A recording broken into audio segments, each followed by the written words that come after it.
based on the Times article, there had been and I put that as a download so you can get it from the drives, because like that one, you end up, there's a paywall. And yeah, so if you have a subscription to LA Times, you can use it. But I had dropped mine a while ago, so I'm not one that can actually do that one. But let me get rid of this. In the drive, I thought I had updated that. I guess I did not.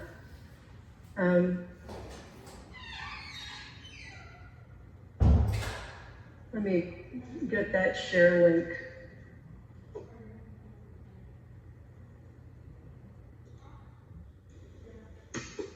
Here's the drive link.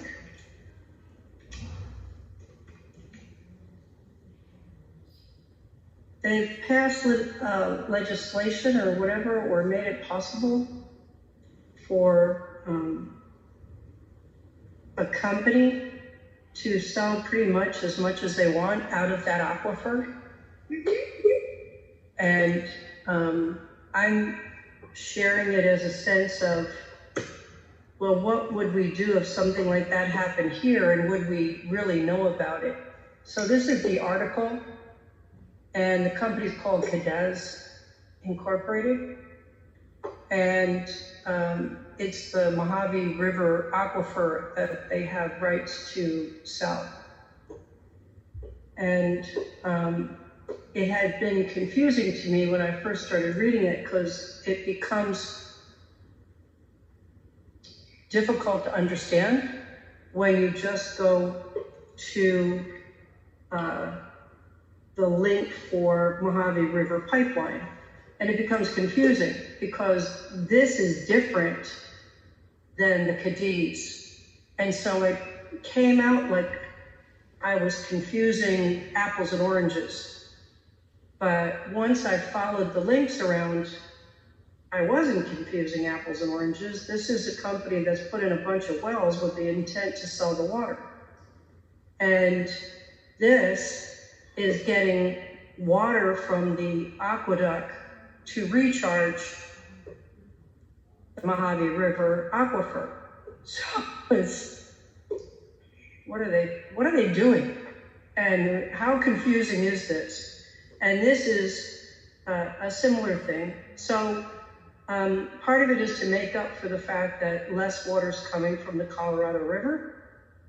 And the other one is a company selling water.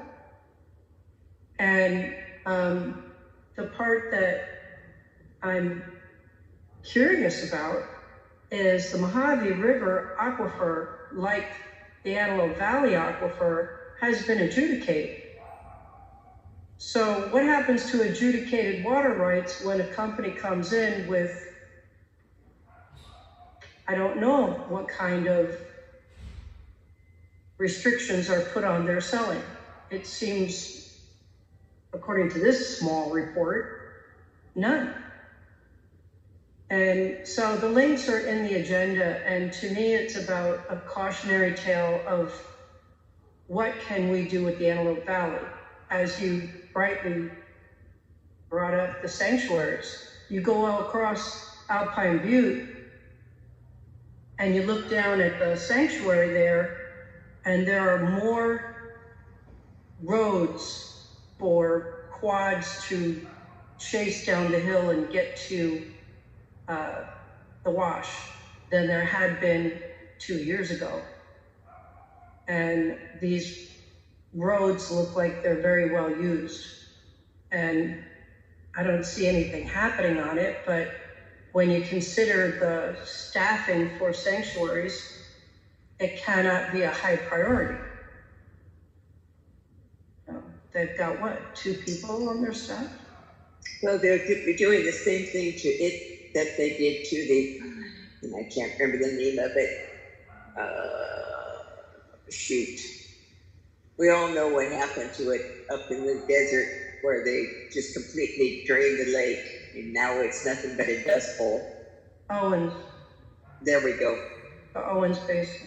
And So I don't know if because there is quite a conservation effort in Mojave as part of it that Danielle had been sharing about it. And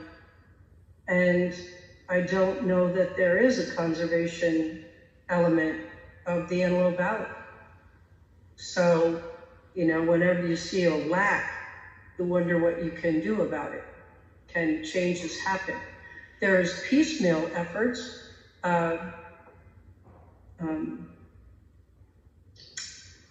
What does the water companies have to do with this? Because they're the ones right now that are draining the Antelope Valley. They are completely in charge of the aquifer underneath the Antelope Valley, and they keep pulling more out to put into a bigger hole, which is great for us keeping water in our faucets, but that brings me up to this other thing. Did you get this in your mail?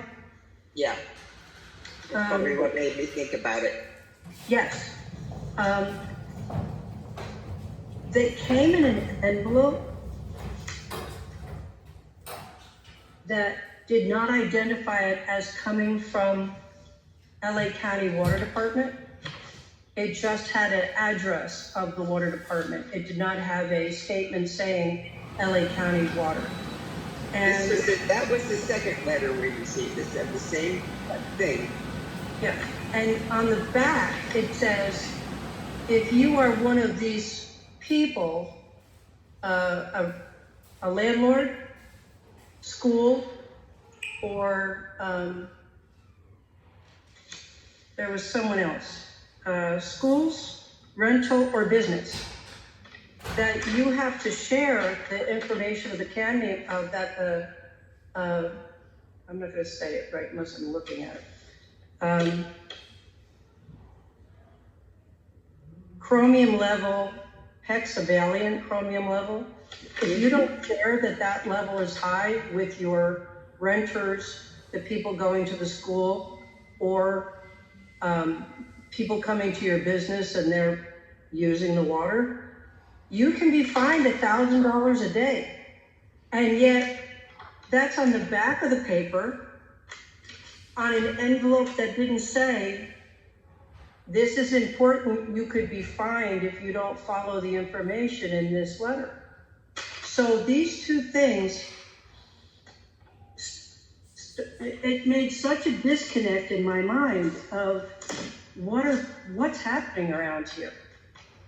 And on, you know, when you follow, as I'm sure you have also, when you look at any of the future writings and projections, water is going to become the hot topic of the next 20 years. How can they do this? So it makes you think they don't want you to know. And I personally, you know, as you had gone to town council meetings for a long time, and water department years ago had come and said that this was a contamination and a serious problem, and that they were, and when I asked what they were doing with the well with the contamination, they told me that they were mixing the water with other water that was less contaminated to bring the percentages down. Then another person came, and I don't remember when, I don't know if it was this past fall or previous to that, from the water department, and I brought up, what are you guys doing about the contaminant level of the chromium? And that person told me, never heard of the problem. I don't know what you're talking about.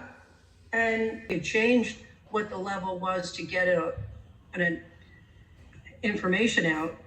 So well, basically what they're doing is they're adding more water. It's like diluting a sugar water glass. They're adding more water to it. There's still the sugar in there, and so just don't drink as much. So when you take something like what's happened in Mojave, where you are now saying a company can come in and sell as much as they want, they're going to lower the concentration level. I mean, they're going to lower the dilution. Mm-hmm. So whatever they have in their water is going to become, which I I don't know, I've looked at property listings in that area and have then researched it with, well, we've got chromium, what do you guys have? Well, it turns out they've got stuff too. So if somebody's going to be selling, and I don't know that it's chromium, but I can't say that off the top of my head, but what protection do we have that that's not going to happen here? Because there are parts that are not adjudicated, and there are parts that are now being sold that are, how does it go? If it's south of Z, or, there's A, B, C, D, whatever, if you're south of Yeah, I know the chromium level for the federal, we're far into that, but the chromium level for the federal level is fine for here. It's the state chromium level that they're talking about, and there is a difference. And I don't know what the difference is whether it's going through your body or not. I haven't done that research. And you and I are showing up at this meeting, and it is a July meeting with a lot of people are out of town, and they're getting that last little vacation before the kids go back to school. But I'm bringing it up because we have Parks and Recreation as our conservation element, Parks and Conservation, and we don't do a lot of conservation or a lot of discussing of it. We discuss kind of what they're doing, building something at the park, and yet Tamio Bit is getting beat to all get out, as you have been reporting for years now, and they've moved some rocks and getting worse. And they've moved some rocks that, as far as I can tell, people just take their equipment and they move them back. The rocks do absolutely no good whatsoever. They just go around them. Down here, they just go around them and make more of a mess going down the hill. I don't know. I know that they had a whole bunch of rocks put over across the way on about High Acres, maybe. Anyway, it's completely fenced off, so the rocks are sitting there in front of a fence. So, we got 13,000 people in this town, and would some be more interested? What I've done on the website is put that volunteer application. I haven't put all the different things on there up, and you have said that you had been looking at that stuff as well. Mm-hmm. So thankfully, Lake LA News is here, and maybe somebody will notice.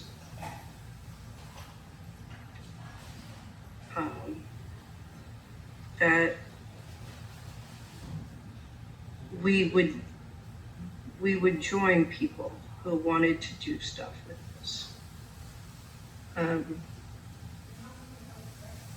want to share that the page is there. On the side, people can find the volunteers on the left. I don't know that they're not seeing my cursor moving around as I'm sharing this. On the left is the volunteers, and when you get to the volunteer page, there's a Parks and Conservation application for volunteers. So people can check off what they're interested in. I don't see conservation as a particular separate thing. I can add it easily, but I am old and frightened for our valley. And know that there's a lot of different things that can happen if people care. Erica has done wonderful things with SBCC and talking about dumping, and bringing that forward. And at the same time, when I do a search on YouTube for information about Antelope Valley dumping, what I get is a video with an introduction from Supervisor Antonovich. So this is not a new problem. Nope. Anyway, um, I don't know what to do. And I don't know, I can write a letter. I can bring this forward at the next meeting and say, we need to write a letter, and I could bring in some speakers about water department and do it that That would be way. a good idea. I'm not good at that. But I will give it a go and a try, I guess. I don't know that I am good at it or not. I haven't tried bringing in speakers. I do know that certainly would like more people helping us out with this. Let's One get of back. the things that I would like is to have like this meeting that came up, to know that we're going to be discussing conservation and water, and then I could put it out there that we are going to be discussing conservation and water. But it needs to be a little bit more specific, I think. Well, this was my intro, and it was trying to change because I've been saying this lately at the meetings, what do people see as the future of the Parks and Conservation Association? I mean, they did a really, I think, phenomenal job of, taking care of the list that was requested supplies. Amanda did a fabulous job of doing comparative shopping. When it came to the end, it was, look in your closet and bring something up, if it didn't make it onto the thing, and there you go. And what's happening with what's being built at the park, I have my own concerns on that, and I wouldn't want to put that out on a public venue on what my concerns are. I would never do that anymore. Once upon a time. Yeah, it's it almost invites people to do some of the things that can happen. Yeah. Gets a little bit twisted. Yeah, it doesn't. And I'd gone up and talked last week and found out that that person that was up there walking around, that was not renewed, that contract with county. And I think that's unfortunate as well. So I've put also a letter out to county a couple of times that we really need to talk about these things, because I had said to somebody once, I've been on this board for, a while, and it seems it's time for a next generation to come forward, but a lot of the people on here have interest in the community, but they're not necessarily the next generation beyond Amanda and Tina. There's a lot of things that have to be protected, and to me, these articles show how quickly it could go wrong. One of the things that I've noticed is that this last time that I put around that we were going to have a meeting, it was a very plain, vanilla type of invitation, but there was more likes on it as I was putting it around this time than it ever has been before, which to me was a tiny bit of encouragement. I hope it continues. That's why putting what's going to happen a little bit, what are we going to talk about that's going to be interesting, to more than making sure that Amanda gets her thank you, because boy, she needs it. So does Inez. All of you absolutely need your kudos, but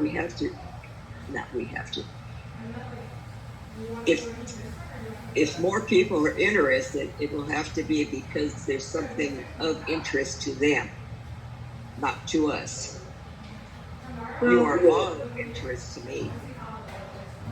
Why don't I say we'll use this meeting as a strategy meeting, because that's kind of all I thought it would be, because pretty much it's been out there that that everybody goes dark in July, so this is just kind of a chat meeting of, I can use this same information for the next meeting and find someone who can speak on how is our groundwater protected and what's happening with this chromium. The fact that this letter was so poorly presented, I could picture getting this letter in July with a no return address identifying the sender, and so many of us getting that type of letter from realtors. What was interesting about that is that the first letter that came through, I posted it, and there was quite a bit of information. I didn't post this one, and I should have. No, there's not a should, because there's few of us doing, and there's enough hours in the day when, we can have a life, want to go swimming. And I want to raise my hand because I couldn't get going. I couldn't turn on the air AC until it was over 85, 86 in the house, almost 88. And then I had to do a bunch of fussing because I forgot how to do the AC. So I had to go back and fiddle with it. So I'm exhausted today. Very warm. I've talked to people about solar. That's another thing where, somehow it has become political to some people for some reason. I don't get it. But I bought it way long ago. I bought mine in 2016 and spent quite a bit for it because it was an early go. But, you still find people where they have electric bills under 100, but not if they're using AC to the point of truly filtering the air and everything else. I mean, the smoke that came out of that Summit fire. Summit fire? Yeah, that was terrible. I went and got a, what do you call it? It's a air purifier from Shark that you don't change the filter. The filter's good for years. Because those things, the filters are what breaks people, changing the filters. But I had terrible breathing. I had terrible asthma and allergies. And so to me, it's a lifesaver, So the people who are using it a lot, they're paying some pretty big bills right now. I will not use AC until it's so bad that I know that it's not good for this old lady to be in the heat. That's my point. When I start feeling like this is not a good idea for me, then I will go turn on the AC. And this is the first time this year I've tried it on it, and I probably won't do it again until this heat thing is over with this time. Well, that brings up the fact that Sorensen Park's a cooling station, a cooling center. Because there are people that you see are unhoused, or if they have any kind of shelter at all, it doesn't have regular electricity or water, a lot of things. And I just got that today, and I'll be posting that. Not tonight. I'm not doing anything tonight, but not again.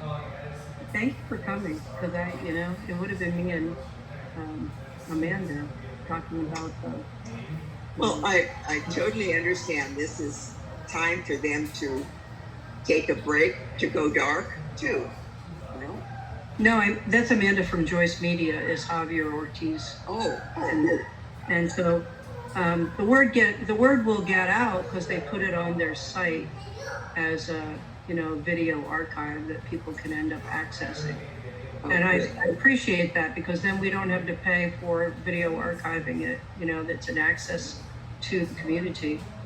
Great. So that's a good thing.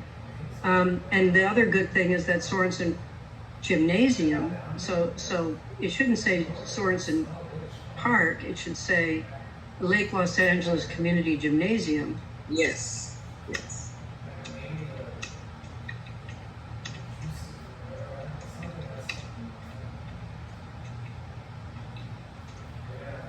Is a cooling center. And the thing about that, not everybody knows, it's 16801 East Avenue P.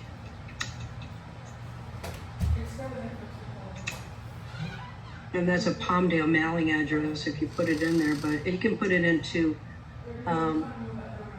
Google as Lake Los Angeles and it'll find it.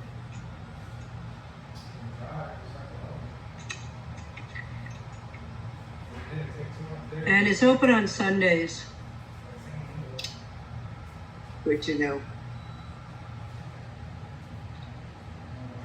Which it was not before. So if anybody wants to have us brag on anything recently, we harped on having the gymnasium open on Sundays to the point of almost ridiculousness. It was like every meeting and every communication with LA County was saying specifically that it seemed drastically unfair to have a gymnasium closed on Sundays when I would get phone calls because when you call this number 264-249-0490, you get either me or Inez. And to have conversations with parents where Sunday's my only day I have with the kids, and I'm looking for a gymnasium, and I've had calls as far as Roseman, where they're looking for a gymnasium open that they could actually play basketball or one-on-one or whatever with their kid, and to say, no, it's closed, and there's no excuse for that. And the other thing that's come up on the phone calls recently is the building that's going on up at the park. Well, there's two things. First of all, they turned the water off in May, and it's looking awful. And I have invited a representative from LA County Parks and Rec to come to these meetings. And they do have a concern in that there's a huge financial crunch going on in LA County. And this is after hours. So this would be considered basically overtime for many of those, and they cannot do that. Whereas in the past, they could mess around with their schedule and all this other kind of stuff. Now they have to show on their pay that there was an event, that there's a reason they were there. And I don't know that this is justified. I've been told it is, but I haven't. Maybe you could invite them through the town council meeting for a park have a park person come to the town council meeting in a conversation with you. Same thing. I mean, I can have this conversation during the day, during their normal working hours.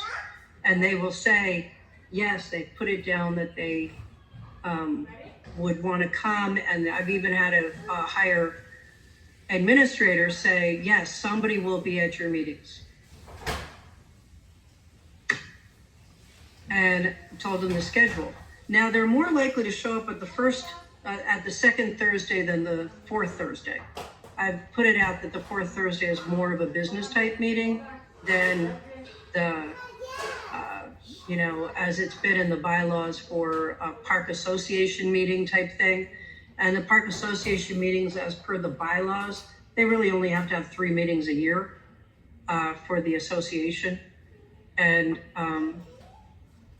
yet we make them more meetings available because I think the needs are huge for first communicating with LA County, second for giving feedback on changes that have happened and giving firsthand reports. I've spoken to people at the park who are furious about what's going on and turning the water off up at that area that is being built, and that they're planting without watering, just furious. And at the same time, good things are happening that they need to hear about, where they extended the splash pad until 7 o'clock. Whereas when they first set it up in May, it was till 6 o'clock. And in the past, we have asked them to open it earlier in May, and they've been responsive to that. And we've asked them to keep it open later than September, because we all know October can be incredibly hot, up until trunk or treat. Once around trunk or treat happens, the savings time changes, and then it goes through a minor change. You know, it's not quite as useful, but just, you know, things I've observed. I'm not necessarily putting all the notes in. The fact that this is going on is plenty. It's 7:37. How has your sale been the advocacy? This is the link. This is a grant advocacy. This needs to actually be spotlighted. I already talked about the volunteer hours. The goal and mission, I've asked the board to think about what are their goals and mission for their time that they are dedicating to the park. And I also text all of them and said, this is really kind of a choice meeting. You know, this is, you're out doing stuff. You got a week before school starts, all the more power to you. It's like, but this Mojave Trust advocacy. I'll look at it closer. I have not looked at it in years, so let me look at it closer. Well, Inez has already signed up for some of the trainings, and Danielle has also said how she's interested in signing up for some of the trainings.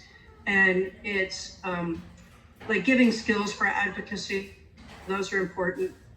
And this one is specific for the Mojave Trust. There's another trust that I really recommend, that's Wildlands. And Wildlands has purchased a sanctuary that is just land as it is now, land trust. And that's on the corner of 170th and Avenue J. That butte is now part of Wildlands. And I go to Wildlands, one of their conservancy and preserves is at Oak Glen. I highly recommend anyone go to that. That's phenomenal. It's just one of the best maintained and informationally,